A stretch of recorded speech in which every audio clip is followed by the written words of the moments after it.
శ్రమించే తత్వంగల శాంతి కాములుకైన యావత్ తెలంగాణ ప్రజానికాన్ని ఈ బడ్జెట్ సమావేశానికి నేను సాదరంగా ఆహ్వానిస్తున్నాను. ఓకాంగ్ చరిత్రాత్మక పరిదర్శన దాంట్లో తెలంగాణ ఉండగా మనమందరం సమావేశం అవుతున్నాను. ప్రభుత్వం కేవలం పరిపాలన మాత్రమే కాకుండా ఒక భవిష్యత్తును రూపొందిస్తుంది.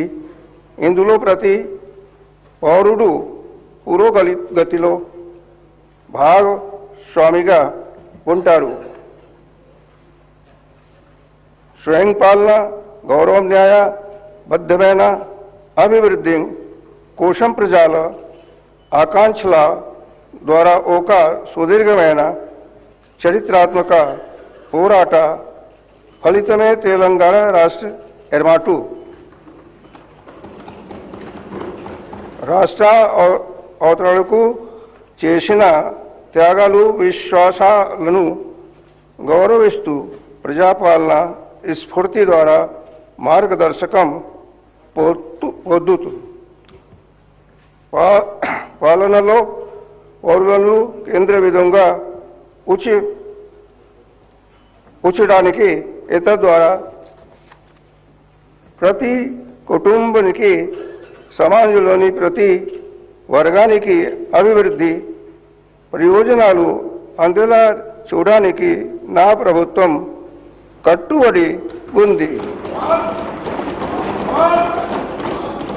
ప్రజాపాలన మార్గదర్శక సూత్రాలను నా ప్రభుత్వం దృఢంగా విశ్వసిస్తుంది. అంటే ప్రజా కేంద్రీకృత పరిపాలన.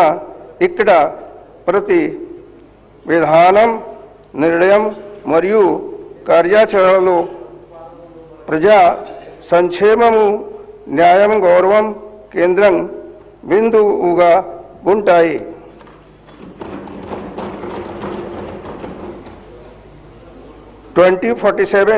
తెలంగాణ రైజింగ్ దిశగా మనము అడుగులు వేస్తున్నాం. సమ్మిళిత అభివృద్ధి తోకతో ప్రపంచ దిక్సూచిగా మన రాష్ట్రం నిలుస్తుంది అనేది ఈ విజన్. గత సంవత్సర కాలంలో సాహసోపేతమైన సంస్కరణలు, సంక్షేమ పథకాలు అందరికీ అందేలా మనం పటిష్టమైన పునాదులను వేశాం.